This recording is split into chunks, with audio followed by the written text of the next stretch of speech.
I was born in New York State, in Bronxville, New York.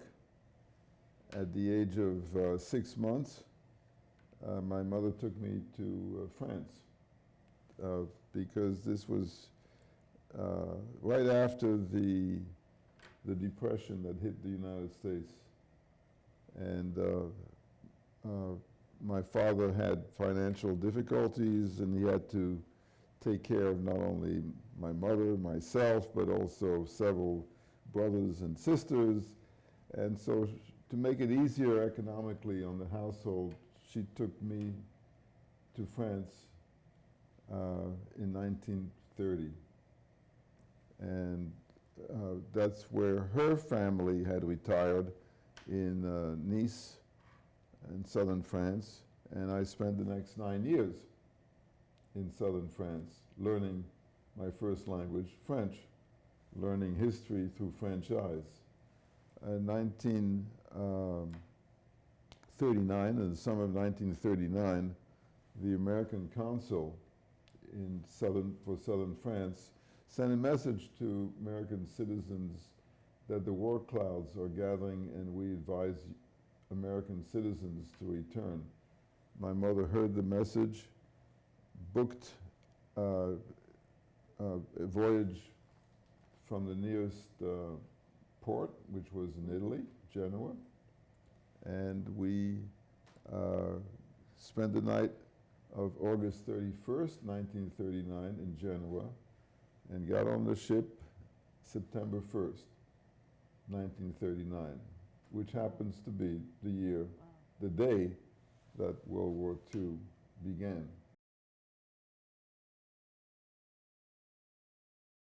The mentorship, yes. Okay. So I go to Harvard, and Parsons is the person I want to study with because I had heard about from Levy and Garfinkel, right? So Parsons had a seminar that he gave with two other faculty people. One was a quantitative sociologist, Sam Stauffer. The other was the wife of Clyde Clark Hunt. She was a sociologist, cultural anthropologist. And that seminar was really my first occasion to see Parsons in action, right? And so let's say it was a long table with chairs next to the walls, and Parsons would sit at the head of the table, and then next to him was Sam Stauffer, the quantitative sociologist, and next to him was Florence Clark Hone, right? And then on that side, where you're sitting, the senior graduate students, the most senior graduate student would be next to Parsons, and the next most senior. So there was a whole gradation up to the peons, the first year students, way in the back of the table, and that's where I was, which means that I could observe. You know, I've always liked to observe it. And then, well, it was an introduction. It was an introduction to Parsons, but he also invited people. He also gave courses, seminars in theory, and this was intellectually very exciting. And I remember when one night was Sorokin's turn. Now, I had read, in my undergraduate stays at Princeton, I had read Sorokin's volume on the dynamics of society. It's a big 4-volume study of social change. That's all I knew about Sorokin. Well, something about him. But I thought, well, Here's a guy who did a four-volume theory. Pretty darn good. He came and he said, with a very thick Russian accent, the one advice I can give you, people, is take a very small topic, do that, get your PhD card, and then after that do something interesting. Well, that doesn't sound very promising, right? And Sorokin had lost political clout in the department and did not teach he only taught undergraduates. He was not really allowed to teach graduate students. He had lost, really, he had lost power, and I've written a bit about how he had lost that power, because he was the founder of the department in the 30s. He had founded the Department of Sociology. In the mid-1930s, the most eminent young people had flocked to Harvard to study sociology, and one by one they had left Sorokin for Parsons by the end of that decade, and so on and so forth. There was a lot of bitterness on the part of Sorokin towards Parsons. Somewheres around the 7th or 8th week, get a phone call. This is the secretary of Professor Sorokin. He has laryngitis. He's coming down with laryngitis, and he won't be able to give his lecture tomorrow. And he's asked me, this is the secretary telling me this, he's asked me to see whether you want to cancel. If you want to cancel the lecture tomorrow, cancel it, or if you might want to give it. I said, what's he going to talk about tomorrow? She said, Herbert Spencer. I said, oh, I'll do it. Okay. Who the heck was reading Spencer? I went to Widener Library. This was about 2 o'clock in the afternoon. I took out every book I could find about Spencer and by Spencer, and from 2 till, I don't know, from 2 o'clock in the afternoon to 2 o'clock in the morning, I did everything possible about putting together Spencer, and gave a talk about Spencer the next day. And apparently it was good enough that Sorokin had enough good feedback from my lecture that he, a week or so later, said, come to my office. I did. He said, I have a letter from somebody I know at Duke University saying that they have an assistant professorship open. Would you like to fill it? Sorokin, for me, is a person that I not only heard as his teaching assistant, and we became good friends, and I think that his perspective on comparative historical sociology in terms of cycles and cycles of change has a tremendous amount of insight and validity to it. But I also think that Sorokin, that Parsons also has a certain systemic perspective on social system, which I've also think has a lot of merit. To me, they are really complementary, not antagonistic. And I like to think of them both as, in some ways, people that I've internalized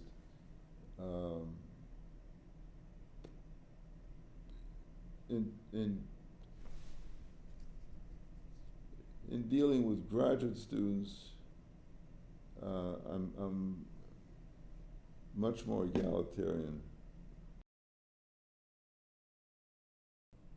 The theme of conflict was a theme that came up in the 60s by,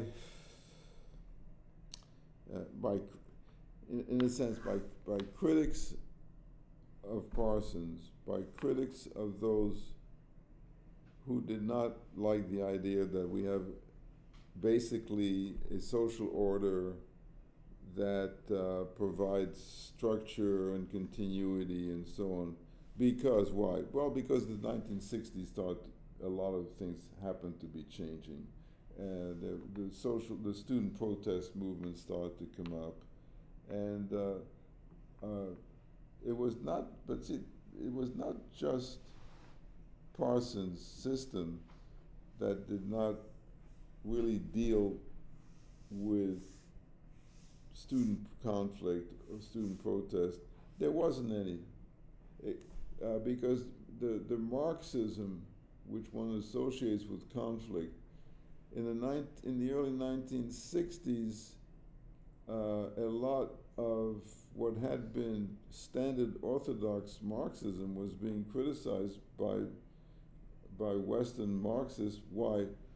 Partly because when the Soviets invaded Hungary in 1956, I think, and then later on the Soviets invaded Prague in 1966. Here were the center of Marxist-Leninism teaching. So you had Marxists in the West, many of whom were very disturbed about what Orthodox Marxist-Leninist teachers were saying. So they were looking for trying to account for the black movement, the anti-Vietnam War, and so all these were manifestations of disturbances in the social order. And since Parsons had tried to paint the social order a few years before,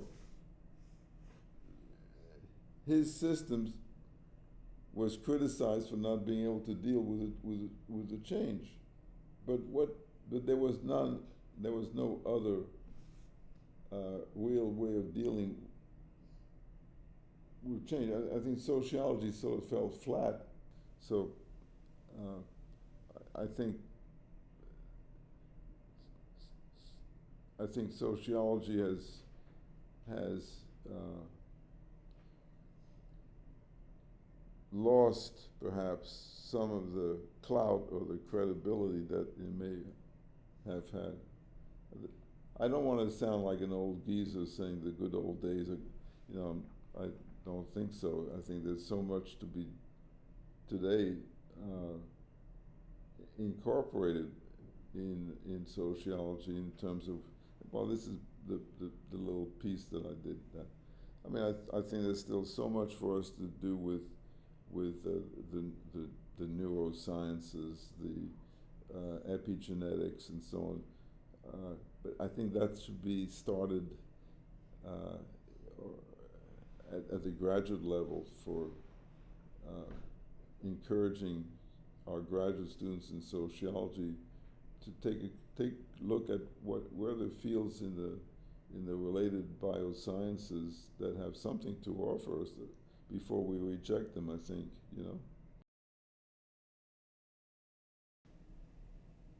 What's the future of sociology? I don't know. I mean, I can say it's going to be a little bit like today. The more you can project like today, it's business as usual. There'll be different sociologists, and everybody will live happily ever after. That's a good scenario. But something might happen there may be a certain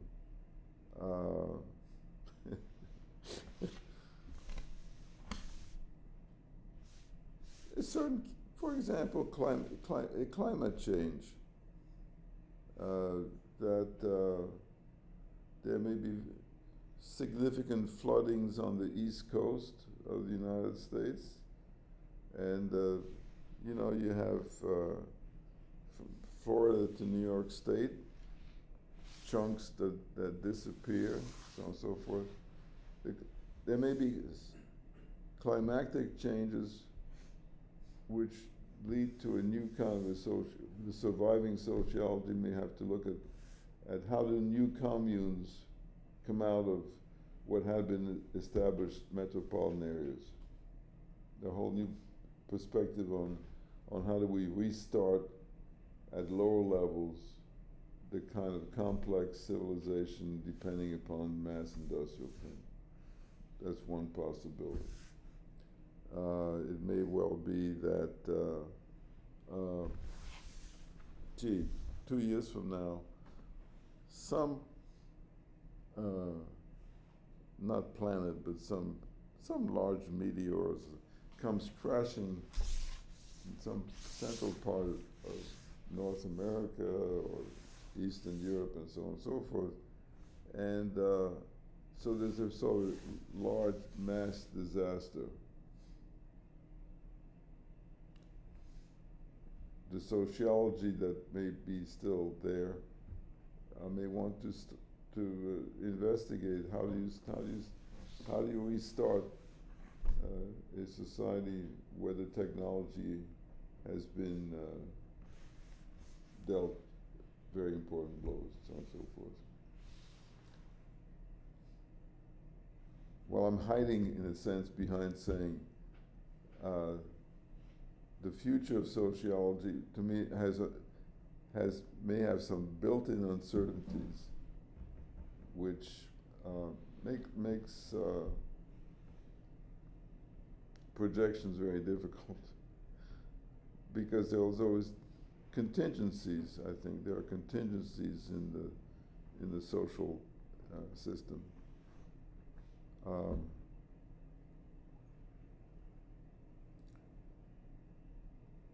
Something which, okay, I don't know if you see that as a negative or realistic. I'm trying to be realistic in terms of judging the historical process by what has happened in the past, where there's been notable changes in terms of what people's expectations were, you know. I mean, if we were, let's say, in Europe in, let's say, 1780, the Enlightenment, the peak, and so on. And if you ask people, what do you see as the future of sociology? Although it wasn't called sociology, but you had some of the Scottish philosophers, Ferguson and so on, who were doing some kind of sociology. If you ask them, what do you see as the future? I don't know how many of them would have been able to say, gee, we're so close to 1789 and 1790 that I see a French Revolution, I see a changing social political order and so on. I look at the historical process as one which does have all these contingencies and changes in directionality and so on.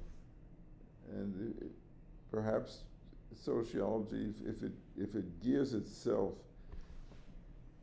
not to continuity, but to continuity and discontinuity, if we can somehow develop our models of the social order to take into account that there may be